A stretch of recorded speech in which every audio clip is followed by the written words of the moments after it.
اپنے مسائل کو حل کرنے کے لیے سبسکرائب کریں آپ کے مسائل کا حل۔ اذان کے دوران کیا بیت الخلاء جا سکتے ہیں؟ اگر اذان کے وقت شدید تقاضے کی وجہ سے بیت الخلاء چلے جائیں تو کیا گناہ ہوگا؟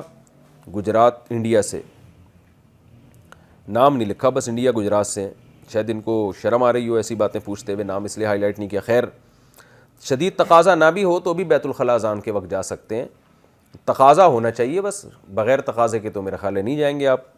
گجرات میں تو میرا خیال ایسا نہیں ہوتا ہوگا انڈیا میں، گجرات میں کہ بغیر وجہ کے جا رہے ہیں، اور اگر تقاضا ہے تو شدید نہ بھی ہو تو بھی اذان کے وقت واش روم جا سکتے ہیں، اس میں کوئی گناہ نہیں ہے۔ اور شدید تقاضا ہو پھر تو لازمی جائیں۔ آپ سمجھ رہے ہوں گے شدید تقاضے کے وقت اگر ہم بیت الخلاء چلے گئے تو اذان کی بے ادبی ہے، تو جناب گجراتی بھائی آپ یہ دیکھو کہ اگر شدید تقاضے کے وقت آپ بیت الخلاء نہ گئے تو اذان کی کس قدر بے ادبی ہونے کا خطرہ ہے، یہ آپ خود سوچ سکتے ہیں۔ اذان کے وقت بیت الخلاء جانا کیسا ہے؟ کیا اذان کے وقت بیت الخلاء جا سکتے ہیں؟ مکرم اویس، مہاراشٹر انڈیا سے۔ آپ خود سوچ لیں اگر آپ نہیں جائیں گے تو کیا ہوگا۔ ظاہر ہے جب بیت الخلاء جب تقاضا ہوتا ہے تو اسی وقت جاتا ہے، چاہے اذان ہو رہی ہو یا نہیں ہو رہی ہو۔ تو معذرت کے ساتھ آپ کو چاہیے کہ اذان ہو یا نہیں ہو، جب بیت الخلاء کا تقاضا ہو تو فوراً پہلی فرصت میں چلے جایا کریں، ورنہ حالات کے ذمہ دار پھر آپ خود ہی ہوں گے۔ نماز کس عمر سے فرض ہوتی ہے؟ نور احمد کراچی سے پوچھتے ہیں۔ نماز 7 سال کی عمر میں پڑھنا فرض ہوتی ہے، لیکن پڑھنے کے عادی 15 سال کی عمر میں بنے، کیا ان 8 سالوں کی نماز کی قضا بھی لازم ہوگی؟ نہیں بھائی، جب آپ بالغ ہوئے تھے اس کے بعد جو نماز چھوڑی ہے اس کی قضا لازم ہے۔ بالغ ہونے سے پہلے جو نمازیں چھوٹ گئیں ان کی قضا آپ پہ لازم نہیں ہے۔ یہ جو مسئلہ ہے کہ نماز 7 سال میں فرض ہوتی ہے، تو 7 سال میں بچے پہ فرض نہیں ہوتی، اس کے باپ پہ فرض ہوتا ہے کہ اس کو پڑھائے، عادی بنائے، اور 10 سال میں بھی اگر وہ نہیں پڑھتا تو باپ پر لازم ہے کہ بیٹے پر سختی کرے، اور بچے کو ثواب ملتا ہے نماز کا، لیکن چھوڑنے کا گناہ نہیں ملتا۔ مگر یہ میرا کلپ بچوں کو نہ سنائیں، بچوں کو یہی بتایا کریں کہ آپ پر نماز فرض ہے تاکہ ان کو عادت پڑے، لیکن والدین سے بہرحال سوال ہوگا اگر 10 سال کا بچہ نماز نہیں پڑھتا۔ مغرب کی نماز کب تک پڑھ سکتے ہیں؟ اذان مغرب کے بعد نماز کا وقت کتنی دیر تک رہتا ہے؟ مثلاً 40 منٹ یا 1 گھنٹہ وغیرہ۔ محمد جہانگیر دبئی سے۔ بھائی مغرب کی نماز کا وقت عشاء تک رہتا ہے، اور عشاء کا وقت رہتا ہے مغرب کی طرف ایک جو سرخ روشنی ہوتی ہے نا، آپ نے دیکھا جب سورج ڈوبتا ہے تو ایک مغرب کی طرف یعنی ویسٹ میں سرخ روشنی ہوتی ہے، جب وہ سرخ روشنی غائب ہو جائے تو عشاء کا وقت شروع ہے اور مغرب کا وقت ختم ہو گیا۔ تو وہ 40 منٹ نہیں ہے، وہ کبھی کسی ملک میں 1 گھنٹہ ہے، کسی میں 1.5 گھنٹہ، کسی میں 40، اور پھر موسموں کی تبدیلی سے بھی فرق پڑتا ہے، تو بہتر ہے وہ نقشہ نمازوں کا لے لیں۔ بلکہ آج کل تو اپلیکیشن آئی ہوئی ہیں موبائل میں، اینڈرائڈ والے موبائل میں، اس میں دیکھ لیں آپ جس کنٹری میں اس میں مغرب کا وقت کب شروع ہوتا ہے۔ لیکن مغرب میں اتنی تاخیر کرنا بہرحال مکروہ ہے، برا ہے۔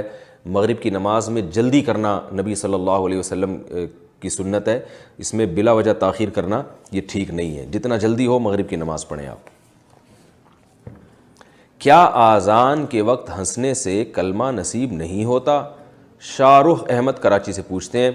کیا یہ بات صحیح حدیث سے ثابت ہے کہ جو شخص اذان کے وقت باتیں یا ہنسی مذاق کرتا ہے اسے موت کے وقت کلمہ نصیب نہیں ہوگا؟ ایسی تو کوئی حدیث ہماری نظر سے نہیں گزری، لیکن اتنی بات ہے کہ جو شاعر اسلام کا مذاق اڑاتے ہیں تو ان کے ایمان کو بہرحال خطرہ ہوتا ہے۔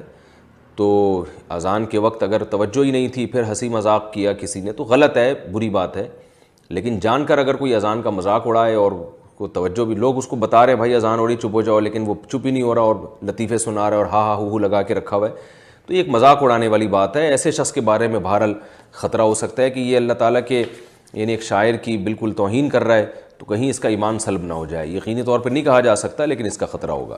اذان کے جواب کا طریقہ۔ ثنا صاحبہ جام شوروں سے، اذان کا جواب کس طرح دیا جاتا ہے؟ مؤذن جو الفاظ کہے کیا اذان کے دوران ان الفاظ کو کہنا ہے یا اذان ختم ہونے کے بعد کہنا ہے؟ نیز پوری اذان کا جواب کیسے دینا ہے؟ اگر مختلف اذانیں ہو رہی ہوں تو کس اذان کا جواب دیں؟ اچھا بھائی، کیا کسی ایک اذان کا جواب دے کر اپنے کام میں مصروف ہو سکتے ہیں؟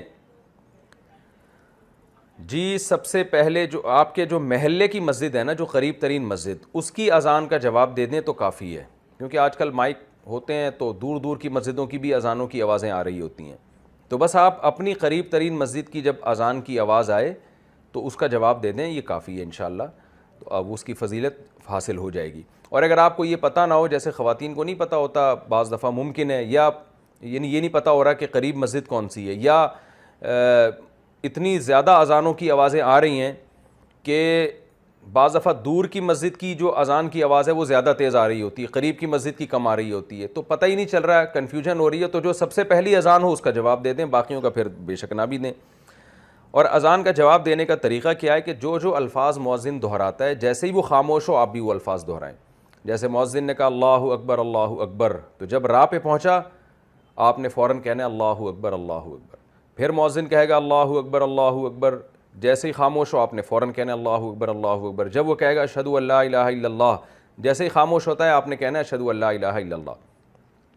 جب مؤذن کہتا ہے اشہد ان محمد رسول اللہ, تو بعض لوگ بجائے وہ الفاظ دہرانے کے صلی اللہ علیہ وسلم کہہ دیتے ہیں, تو یہ اس خلاف سنت ہے.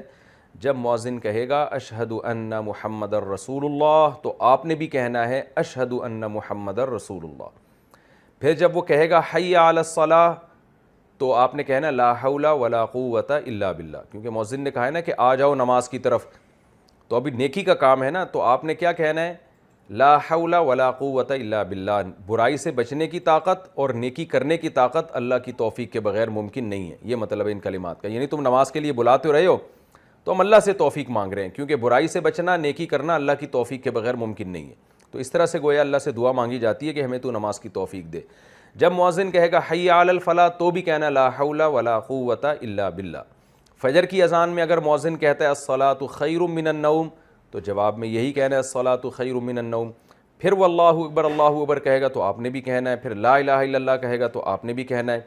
پھر جب مؤذن خاموش ہو جائے تو پھر اس وقت درود شریف پڑھنا چاہیے, اور پھر اذان کی دعا پڑھنی چاہیے اللہم رب هذه الدعوة التامة والصلاة القائمة آت محمدا الوسیلة والفضیلة وابعثه مقاما محمودا الذی وعدته انک لا تخلف الميعاد. اس میں جو والدرجة الرفیعہ کے الفاظ ہیں یہ ثابت نہیں ہیں. تو وہ جو درود شریف اشہد ان محمد رسول اللہ میں پڑھنا تھا نا, وہ اذان کے آخر میں پڑھیں. محمد صاحبان سعودی عرب سے پوچھتے ہیں, میں جس علاقے میں رہتا ہوں یہاں مسجد تقریباً 2 کلومیٹر دور ہے اور اذان کی آواز بھی نہیں آتی, چنانچہ ہم موبائل پر ہی اذان سن کر اقامت کہہ کر نماز پڑھ لیتے ہیں. کیا اس طرح کرنا صحیح ہے یا ہمیں اذان اور اقامت دونوں کہنی چاہیے؟ نیز جو نمازیں پڑھی گئی ہیں وہ ادا ہو گئیں کہ نہیں؟ بھائی اس طرح کرنا بالکل بھی ٹھیک نہیں ہے. نمازیں تو ہو گئیں, اذان کے بغیر بھی نماز ادا ہو جائے گی, مگر یہ خلاف سنت ہے.